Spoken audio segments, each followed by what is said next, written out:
This video was brought to you by Green Man Gaming. If you want to save on Dragon's Dogma 2 and Elden Ring, stick around to find out more.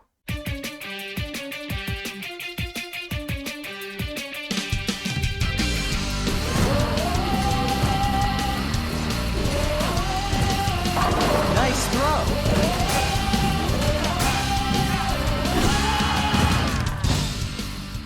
My favourite vocation in the Dragon's Dogma series has always been Fighter. It's a classic example of a low skill floor, high skill ceiling playstyle. There are all these little micro adjustments you can make during combat to greatly boost your efficiency. Not to mention, landing a true deflect is like receiving a highly concentrated shot of dopamine. The sword animations were beautiful in the first game, and they've taken it up a notch in DD2. Gutting Skewer didn't need to look so brutal, but I'm not complaining.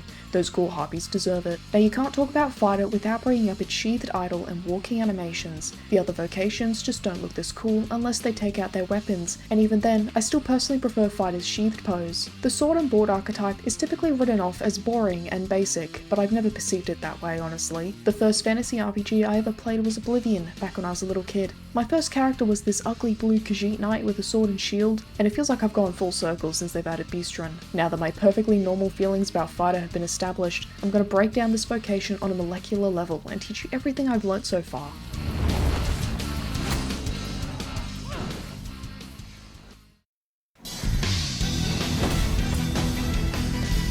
Fighter is the only vocation in the game besides Warfarer that can equip 2 weapons at a time. Your sword has a basic attack chain called Onslaught, and unlike the first game, this chain doesn't end. You can swing your sword forever without stopping. Better yet, you aren't forced to move forward while swinging anymore. You can input a direction at any point during the attack chain to move around, and you can stop your inputs to root yourself in place again. Fighter has a lot of freedom when it comes to moving around while attacking, but you still have to be mindful of animation locking, especially around knackers. Your heavy attack Impale will do a single strong thrust forward while stationary, a jumping thrust while holding a forward input, and a stab downward when executed while falling. Impale has high knockdown damage and can be used to trigger executions on knocked over targets or heavily flinched enemies if they're small. If you use it on a smaller enemy while falling from a great enough height, you'll do a plunge attack and kick them away. It's very cool. Plunge attacking large monsters is also a great way to build up knockdown damage as a fighter. Fighter's vocation ability is called Defend, letting them raise their shield to guard from attacks. Blocking attacks drains stamina, and holding your shield up greatly reduces your stamina recovery. We'll get more into what the shield can do once we start talking about deflecting, but before we move on,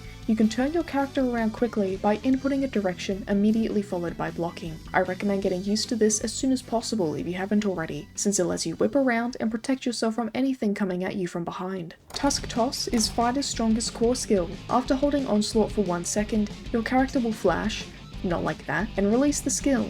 The animation is stupid fast and the knockdown damage is even stupider. Small targets get flung into the air, letting you execute them with heavy attack once they land. If you're familiar with Mystic Spearhand's Redoubted Bolt, the charge works almost identical to Tusk Toss. You can charge Tusk Toss pretty much whenever you want and hold until you're ready to release it. A good habit to get into is holding Onslaught as soon as you use a skill, because Tusk Toss will start charging during the animation, then you can release it right after the skill. Burst Strike is the skill I pair most often with Tusk Toss, but you can also charge it while doing an execution, letting you flick around and smack whatever enemy's approaching you. Just be mindful of your surroundings, because Tusk Toss does animation lock you, and using it at a bad time can put you in danger. Tusk Toss also has a 180-degree slashing radius, which means you can hit an enemy in front and behind you using it. Try to position yourself between enemies when the opportunity presents itself to maximize your efficiency. Next core skill is Steeled Foundation. By holding Defend while in a falling animation, you'll land on your shield, reducing fall damage by 10% and letting you get up faster.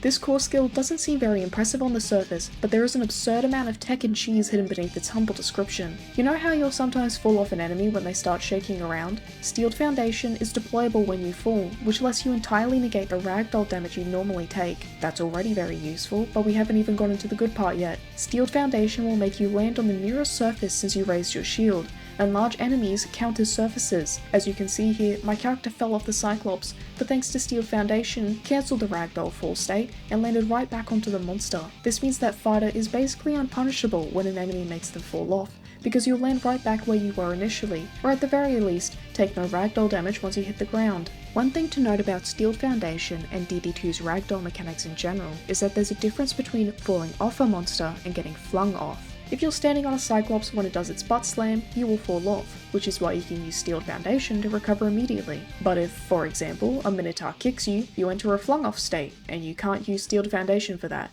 It only works if you fell off, not got flung off. Deflect and True Deflect are your basic parries as fighter. If you're attacked within 15 frames of raising your shield, you'll perform Deflect, which slightly flinches small enemies, consumes some of your stamina, and fully negates the damage of a small or large monster's attacks. The parry frames for Deflect are the same as Mystic Knight's rank 2 and 3 enchanted ripostes from DD1, for comparison's sake. After you unlock True Deflect, blocking within 6 frames of being attacked will heavily flinch small enemies, not consume any stamina, and like a normal Deflect, negate damage from a small or large monster's attacks. Heavily flinched enemies can be executed with a heavy attack, but you're vulnerable during the execution animation, so mind your surroundings. One thing to note about deflecting and blocking in general is that you are protected from the front, but still vulnerable from behind. You can also perform parries in the air, so you still have some form of protection if your feet aren't on the ground for whatever reason. Performing a deflect gives you iframes. As you can see here, the goblin's mace phased through my character, but didn't damage her, but she took damage again once the iframes had ended.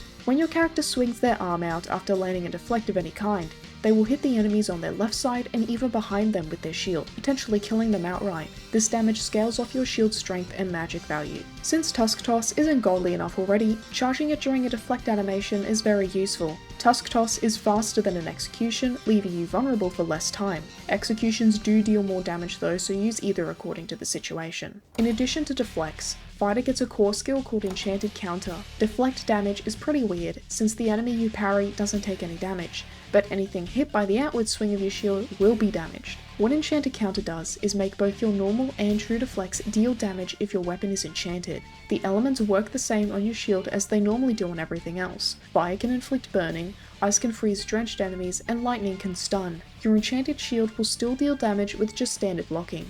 Doesn't even have to be a deflect, but since permanently enchanted shields don't exist in DD2, unlike with swords and maces, you have to rely on a mage to enchant you, or a spell tome. If you run a mage most of the time, this core skill lets you get in a bit more damage whenever they enchant your weapons. Since most of fighters' core skills like Tusk Toss and True Deflect don't cost stamina, it has lots of cost-effective ways to attack and defend itself. If you like fighters' low overall stamina cost, then you'll also like the low cost on games thanks to Greenman Gaming's summer sizzling sale. Greenman currently has over 1,000 games discounted from 27th of June until July 11th. Naturally, this includes Dragon's Dogma 2, which is 32% off. Other discounted games include both Horizon games, God of War, and Elden Ring, with XP user members saving even more. I've been using Greenman for several years at this point, mainly because their discounts are better than most other game retailers, but also because they are actually official and partnered with the developers. Buying keys from their site means you're also supporting the devs, so if you want to save on Dragon's Dogma 2, Elden Ring, and 1,000 other games, click my link in the description. It helps me out and you can snag some discounted games while you're at it. The first skill you get upon picking Fighter is Burst Strike, a returning skill from the first game. I can't imagine playing without it for the most part. It locks onto a target in the general direction your character's facing and quickly covers a large distance to close in on them. Burst Strike deals a decent amount of stagger damage to briefly stun smaller enemies, which lets you follow up with Tusk Toss or another skill. It's very good at catching wolves that insist on running away, or making goblins drop whatever they're holding. I typically use it as an opener during combat, and it's great at mowing down enemies that aren't grouped together. Amazing skill, would recommend. The next skill you should buy as soon as you're able is Cloudward Slash. On the surface, it just seems like a tool that lets fighters spike harpies out of the air, but it's basically your most versatile skill. Along with smacking flying enemies, it lets you reach weak points on large monsters from the ground, like hitting a Cyclops in the face or destroying a Minotaur's horn. It can even let you jump on some large monsters like Chimeras. You can also use it to smack enemies on higher ledges, and even jump up said ledges to get closer to them in the process. Due to its high single hit damage scaling, it's amazing at killing ghosts as long as you have an enchanted weapon. You know how when you kill a skeleton you have to chase its skull around the room? By using Cloudward, you can headshot the skeletons and smash their skulls on the killing blow, skipping this mechanic entirely. Using Cloudward while in the air won't grant you any extra height, but it does employ the attack faster and at a height you have greater control over. If you're at a point in the game where you don't have a blunt weapon, I strongly recommend bringing Shield Pummel with you until you do. This skill does great knockdown damage against smaller enemies, but you're better off using Tusk Toss. Tusk Toss knocks the enemy up, which lets you execute them when they fall down, while Shield Pummel sends the enemy away, meaning you have to Burst Strike or walk to them. Instead, Shield Pummel's greatest strength is that it gives you blunt damage without having to use a mace. I recommend bringing a mace with you everywhere no matter what, but in the early game before you get one, Shield Pummel is your savior. It easily staggers Rattlers, deals bonus damage against skeletons, and can even destroy Cyclops armors. Blunt weapons also build up the unconscious status effect. Warriors can pull this off easier than fighters, but enough headshots with a mace will concuss the enemy and stun them. The only mace you get access to before Battle is Bane of Bones in Misty Marshes. Shield Pummel and Cloudwood Slash will help you deal with the skeletons if you choose to grab that mace. For my next trick, I'll need to call upon the help of my assistant. Fighter is a force to be reckoned with even while playing solo, but it's got some very interesting options if you want a more support-orientated build. One such option is the skill launch board. The person using the skill is rooted in place, and any party member who approaches them is thrown into the air. You'll just launch them vertically up in the air if you don't touch a movement input, otherwise you can hold forward, back, etc. to send them in the general direction. This is a useful skill to bring during exploration, since you can launch your pawns up tall ledges or across gaps so they can grab items for you. Of course, it falls to me to do this. Isn't that always the way of things? Can't say I'm thrilled, but I'll get it done. Launchboard has seen some massive improvements from DD1, and it's genuinely quite powerful, especially if you have a thief in your party. You can start a fight by throwing the pawn up to a monster's head, letting them deal consistent damage to their weak points. I also find it very useful against golems. Let's not point fingers, but it is clear one of us was out of step there. Now that my pawn is on top of the golem, he can focus on destroying the amulets near its head, while I focus on the bottom ones. That was great teamwork, Chunk Lord. Come here, give me 5. Fighter can also fulfill the role of a tank using Shield Drum, which will generate aggro for the user. Shield Drum usually works well enough when it comes to drawing an enemy's attention, but you're definitely going to want an augment like Provocation, or wear at least one ring of Disfavor to increase your aggro output. Shield Drum on its own is not enough for a viable tank build, because large monsters often go into a frenzy, and they won't listen to you no matter how much you hammer your shield. Having passive aggro drawing abilities also means you won't have to spend as much time shield drumming and can spend more time attacking. Thank you for your help demonstrating these skills, Chonklord. Before you leave, why don't you show the viewers your diving technique? I know you've been working very hard on it.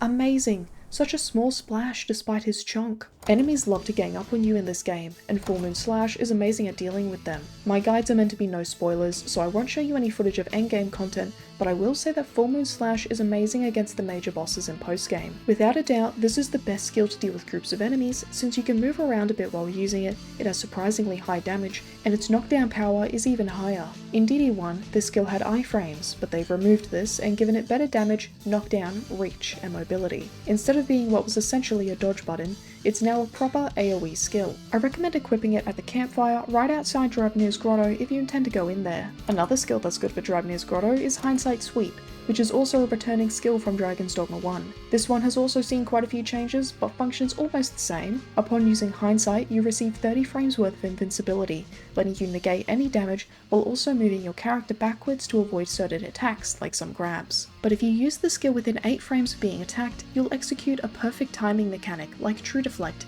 which is signified by your character flashing gold and a little slow-mo effect playing. You deal more damage and knockdown if you get perfect timing. You're only invincible during the rolling part of the animation. Once you start swinging your weapon, you run out of iframes and can start taking damage again. You can see here that the roll protected me from the golem's laser beam, but I got hit by it once I started swinging, since the laser deals continuous damage. Along with dealing good damage, Hindsight is very versatile since it lets you dodge an attack even if it's coming from behind. Fighter's shield can only block attacks from the front, so Hindsight lets you avoid attacks from any direction at the cost of some stamina. Let's take a look at Hindsight's estranged cousin, Vengeful Slash.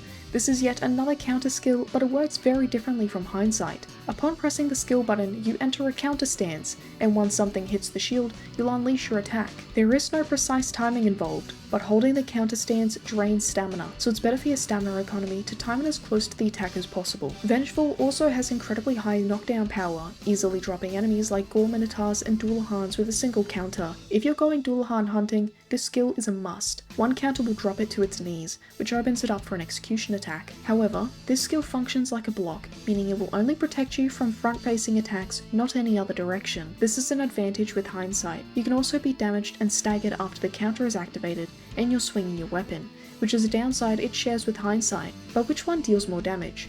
It's a little complicated, so bear with me. A perfectly timed Hindsight sweep deals more damage than Vengeful Slash, unless Vengeful Slash staggers the enemy, in which it deals almost identical damage. Vengeful has greater knockdown power than Hindsight, which means as long as you execute it while close to an enemy, it will basically always stagger. But if Hindsight gets a stagger multiplier on any of its 2 hits, it will outdamage Vengeful.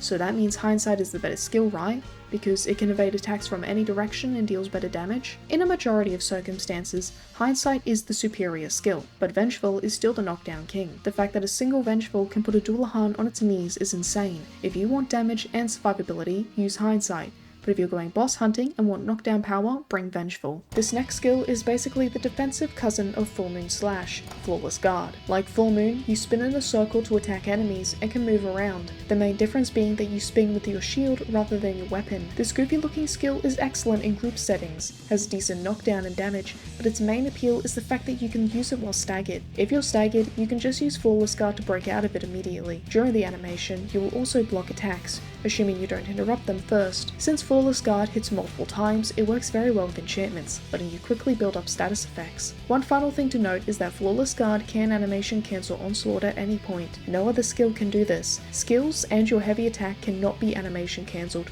just Onslaught, so keep that in mind. On to Fighter's final defensive skill, we have Divine Defense, which can block any attack in the game. Your shield normally can't block certain attacks, like Dragonfire, Meteors, or even grabs, so I was very hopeful seeing this skill return in DD2. In the first game, Divine Defense barely works. The only thing it lets you block that your shield couldn't already block on its own were grabs. They really did this skill dirty, which is why I was borderline ecstatic while trying it out in DD2, because they have perfected it. As I was testing Divine Defense, I was thinking to myself, I wonder if it can block this, and 100% of the time it could. Entering this skill's blocking stance drains your stamina over time, and you take more stamina damage as you block attacks. The strength of the attack blocked correlating with the stamina drained. You can, however, equip 2 Rings of Grit, which reduce the stamina drain from blocking by 25% for a total of 50%. Divine Defense is that one skill that makes you feel like a kid again.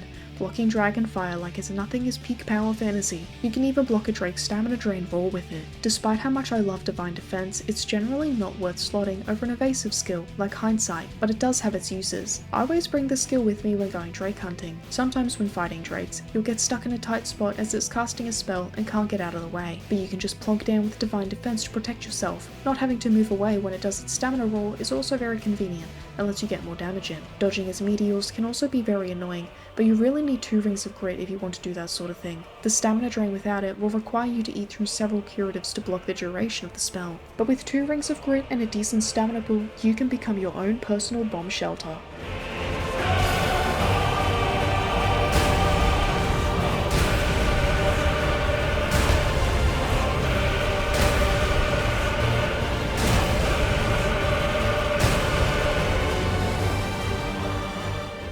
Divine Defense is also useful if you're going to be fighting grabby enemies like ogres, since you can just block their grabs, but Hindsight lets you dodge grabs and deal damage at the same time. Divine is more of a niche skill, since it really only shines in dragon fights. Arguably the most brutal and visceral skill Fighter gets access to is Gutting Skewer. This is basically a combination of Soul Skewer and Die Gouge from the first game. If a small enemy is lightly or heavily flinched, you can pin them down using Gutting Skewer. You rain a series of blows on the target while they're unable to defend themselves. You are also unable to defend yourself. Gutting Skewer leaves you very vulnerable, but as long as you don't use it like an idiot, you'll be fine. Once the enemy dies or you run out of stabs, you'll throw the body forward. A skilled fighter with good foresight can intentionally use this skill to throw enemies at each other. You can also use Gutting Skewer on large targets, although it turns into a climbing attack. The problem with this is that Gutting Skewer has garbage knockdown, except on its final hit. High knockdown power while climbing enemies lets you stagger them often, which lets you interrupt any attack that will shake you off. By staggering the monster as much as possible, you can extend the amount of time you stay attached to it. Along with this, Gutting Skewer's climbing damage isn't very impressive on its own. You'll kill things faster by aiming for a knockdown and disintegrating them with Rider's Fury. However, it's very useful against Drakes, as the rapid stabs can open up its heart very quickly. I take this skill with me a majority of the time, but I wouldn't call it meta. It's useful and powerful, but there are better options. If you're going to be climbing the enemy, using heavy attack to go for the knockdown is more efficient. Finally, we have Fighter's Misty skill, or Riotous Fury. You can unlock Riotous very quickly from Lennart, but it's actually not that great in the early game. Once your character gets better weapons, it starts scaling really well and dealing absurd amounts of damage. The animation begins with your character swinging their shield, and if it hits something, the rest of the combo will play out. If the shield hits nothing, Riotous won't start, and you'll have wasted your stamina. Talking about stamina, the skill consumes a lot of it. That's another thing that makes it better for later game characters. If you use Riotous Fury a lot, I recommend getting the Dragon Forge to enhance it. You'll cut the stamina cost in half, and it's very useful. This skill is often compared to Dragon's Maw from the first game, but it does have some pretty big differences from it. Riotous doesn't give you iframes. This is a purely offensive skill with no defensive use, and when I say this skill is offensive, I mean comedian with the Netflix special levels of offensive. Stand-up comedy. Riotous is Fighter's highest damage skill, and it deals stupid knockdown on top of that. You can get interrupted while using it, so in group situations it's not amazing. Full moon slashes for that, but it shreds bosses once they've been knocked down. You can also use it to knock down said boss in the first place. Riotous does move you forward towards whatever it's auto-locked onto, but you can reel it in a bit by holding the joystick back or pressing a back direction key. Doing this can help stop it from targeting other body parts on the monster. One last thing to take into consideration is that Riotous scales off both your primary weapon and shield damage. Yet another reason why it's better for later game characters, because if either your sword or your shield isn't very good, the damage will be worse for the skill overall. The strength of your sword is more important however, as it receives the highest damage multipliers, especially on the final swing down. These are the augments I think work best with Fighter. Metal increases your physical resistance by 30%, which is very strong, especially because of how early you can get it. Apotropasm from Mage gives 30% magic resistance, which again is very strong. Finally, for defensive augments, there's Constancy for 30% knockdown resistance. I recommend using all three of these augments if you want as much of an excuse as possible to not equip defensive skills like Flawless Guard or Divine Defense. These three will cover your bases, letting you pick high damage skills without worry. I usually wouldn't recommend defensive augments at all, but it's important to know that augments like Verve and Sagacity only increase your damage stats by a flat 30, while Metal, Apotropasm, and Constancy increase your defensive stats by 30%. Verve and Sagacity are basically useless, so you may as well use defensive augments instead due to their highest stat increases. An offensive augment that's not useless however is Dominance, boosting your knockdown power by 15%, which works amazingly with Fighter. For your last two augments you can use basically whatever, but I like slotting Dynamism and Thew. As a fighter, you should carry around a sword and a mace, and at least one of them should be enchanted. The extra carry weight lets you easily bring another weapon around without compromising on mobility. If carry weight isn't a concern, other worthwhile augments include Exaltation, which increases your stamina recovery by 10%, and Avidity, to increase your climbing speed by 10%. Climbing enemies is genuinely effective as a fighter, since you can unleash your strongest attacks right on their head. You can also reduce climbing stamina drain by 15% using Vigor, if you're really investing heavily into climbing with skills like Gutting Skewer. Finally, there's Provocation, which increases your aggro pulling by 100%. If you want the fighter in your party, whether it be you or a pawn, to hold enemy attention, use this augment because it does that very well. You can pair this with 1 or 2 Rings of Disfavor for more passive aggro drawing, and Shield Drum if you need to quickly grab enemy attention again. Lots of other augments sound good on the surface, but don't have high enough stat increases to warrant slotting. For example, Lethality, which increases the damage you deal to weak points, sounds very effective, until you realise it's just a 5% damage increase. All Mace is the best early game weapon, especially in solo runs. Pick it up from Celeste's smithy as soon as you physically can. Ice is a busted element in DD2. Lots of enemies are weak to it, and you temporarily enter God mode in the rain. You can shut down enemies to help deal with groups, or get some free damage in. The earliest mace you get access to is Bane of Bones in Misty Marshes, but you can just wait until you're able to grab Threaded Cudgel or Labyrinthus once you get into Batal. Just use either one until you get Molten Fury, the best mace in the game. It deals very good damage, not the highest knockdown however, that goes to Threaded Cudgel, but still amongst the best. In Drabnir's Grotto, you can find a mace called the Exalted. Feel free to skip it because it's complete garbage and Molten Fury is a short walk away from it. The Exalted may seem exciting because of its holy enchantment, but it has the worst knockdown power out of any mace in the game. In fact, an Iron Sword has more knockdown power than it. Just use Molten Fury. It has almost 3 times the knockdown power and it deals more damage straight up. Yes, I do have a personal hatred for this weapon, but I assure you it is actually garbage. It looks pretty in screenshots though. Once you have All Mace, you don't even need to get a new sword until you buy Dragon's Dogma from the Dragon Forged. Dragon's Dogma boasts the highest damage out of any sword, as well as the highest knockdown power, equal to Threaded Cudgel. Along with this, it has its own unique effect in which each attack boosts its damage by a flat 5 for a maximum of 100. Once you take damage, the stacks reset. Fighter attacks very often and very quickly, so racking up 20 hits will be very easy. Your shield is not as important as your primary weapon because they've removed the guard rating stat from DD2. All shields have the same parry effectiveness, but certain skills like Flawless Guard, Shield Pummel, and Rider's Fury scale off your shield stats. Prioritize getting a good primary weapon first before focusing on your shield. At the very least, don't spend any money on a good shield. You can get a makeshift vault key in the Ancient Battleground that'll unlock the castle vaults in Vernworth. Inside, you can get a shield called Daughter of the Evening. It has a unique gimmick that lets you reflect Medusa's gaze to petrify her, but it's also got incredibly high knockdown power. It will easily carry you until you get either Dread Aspis or Dragon's Aegis. Dragon's Faith has higher damage but lower knockdown than Daughter of the Evening while also being free, so choose whichever stat you value more before swapping over to Dragon's Aegis. I firmly believe that when it comes to armor, you should really use whatever looks best, but if you insist on wearing the best stuff, Blazing Soul, Thrasher's Surcoat, and Executioner's Greaves will give you max sleep resistance, while Subjugator's Sallet, Stygian Omen, and Vanguard's Greaves will give you the best defensive stats. As for cloaks, they literally do not matter. All of them give only like 1 to 3% resistances and they can't be enhanced. It's basically a cosmetic slot. I don't even wear cloaks as fighter because of the clipping. Rings, however, are a different story. Ring of Vehemence is my beloved, and you can use 2 of these to greatly boost your knockdown power. If you're going for a tank build, use 1 or 2 rings of Disfavor for aggro pulling, or use 2 rings of Grit if you're going to be blocking a lot, especially with Divine Defense. Because rings weigh basically nothing in this game, you can easily take a whole bunch of them with you and swap around as the situation demands. Ring of Resolution is a good early game option as it boosts your stagger and knockdown resistances. Once you've got high enough resistances of your own, you can swap it out for Ring of Vehemence. Another ring I should mention is the Ring of Requital. Upon a successful deflect, you will receive a 15% strength boost for a few seconds. That sounds really good, doesn't it? It's not. The buff the ring gives you doesn't stack with campfire buffs. You are better off devouring an entire steak than using this ring. When it comes to enhancing your equipment as fighter, the answer is very simple. Dwarven Smith everything. You want the knockdown resistance boost for your armor and the knockdown power for your weapons. Then you Worm Forge everything to half its carry weight and for additional stat boosts. I've been maining fighter for years, all the way back in DD1, and I think perfect blocks have permanently altered my brain chemistry. Despite having over 1700 hours in the first game, I still feel tingles in my head every time I land a perfect block, but now that we've got DD2, yeah, nothing's changed. Parry brain rot has fully consumed my mind. Maybe we shouldn't be playing fighter. It's probably not safe. Can't confirm anything for now. I'll have to play more fighter and let you guys know when I've done more research.